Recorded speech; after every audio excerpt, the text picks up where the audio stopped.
और बड़ी खबर आपको बता दें, नए संसद भवन के उद्घाटन के मौके पर सरकार 75 रुपए का सिक्का लॉन्च करेगी। ये बड़ी खबर निकल कर आ रही है। प्रधानमंत्री नरेंद्र मोदी 28 मई को नए संसद भवन का उद्घाटन करेंगे। इस मौके पर 75 रुपए का एक सिक्का भी लॉन्च किया जाएगा। वित्त मंत्रालय की तरफ से ये बड़ा ऐलान किया गया है। 75 रुपए का एक सिक्का जारी किया जाएगा। 28 मई को नई संसद भवन का उद्घाटन होगा और 28 मई को ही ये नया सिक्का जो है 75 रुपए का वो लॉन्च किया जाएगा।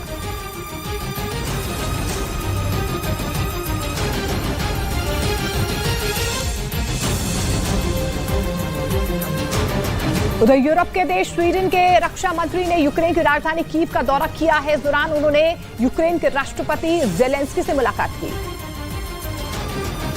और एक बार फिर से साफ कर दिया कि वो यूक्रेन को मदद देने से पीछे नहीं हटेगा। इस जंग में स्वीडन ने अब तक यूक्रेन को पैसे से लेकर हथियारों तक की मदद भेजी है। हालांकि यूक्रेन लगातार उससे लड़ाकू विमानों की मदद मांगता आया है, लेकिन उसे अब तक फाइटर जेट स्वीडन से नहीं मिले। लेकिन अब जब स्वीडन के रक्षा मंत्री यूक्रेन पहुँच गए हैं तो जेलेंस्की को भी उम्मीद है कि जल्द उसे लड़ाकू विमानों की भी मदद मिल सकती है। पश्चिमी मीडिया का दावा है कि उस समय यूक्रेन लड़ाकू विमानों की कमी से जूझ रहा है। यही वजह है कि वो लगातार पश्चिमी देशों से इसकी मांग कर रहा है।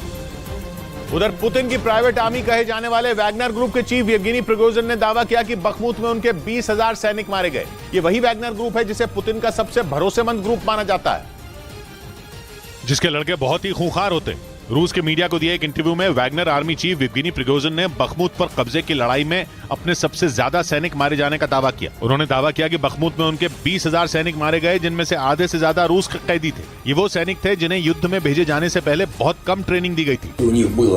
на начало спецоперации условных 500 танков। साथ ही उन्होंने ये भी दावा किया कि यूक्रेन की सेना अपने पश्चिमी सहयोगियों से मिले हथियारों की वजह से पहले से ज्यादा मजबूत हो गई है। और माना जा रहा है कि इसी वजह से वैगनर ग्रुप ने बखमुत से हटने का ऐलान कर दिया और अगर वो वहां से हट गए तो बखमुत में रूस की सेना अकेली पड़ जाएगी।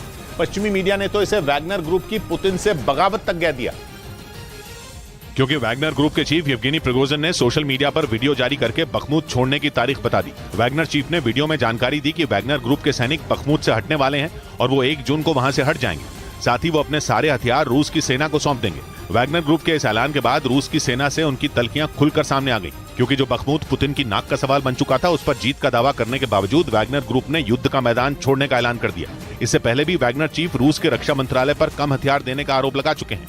उन्होंने ये तक दावा किया था कि बखमुत में उनके 20,000 सैनिकों की जान जा चुकी है। तो यूक्रेन की सेना ने रूसी फौज के 2 सुखोई Su-25 लड़ाकू विमानों को मार गिराने का बड़ा दावा किया है। यूक्रेन के मुताबिक रूसी फाइटर जेट मेलिटोपोल शहर के ऊपर उड़ रहे हैं और हमले की फिराक में था, लेकिन इससे पहले कि वो हमला कर पाता, यूक्रेन का दावा है उसने रूसी विमान को ढेर कर दिया। यूक्रेन के मुताबिक सबसे पहले उसने रूस के एक सुखोई Su-25 जेट को पूरी तरीके से ढेर किया, लेकिन इसके ठीक कुछ देर के बाद दूसरे को भी काफी नुकसान पहुंचाया, जिससे उसकी आपात लैंडिंग करवानी पड़ गई। हालांकि दावा किया गया कि इस दौरान रूस का पायलट बचकर भागने में कामयाब रहा।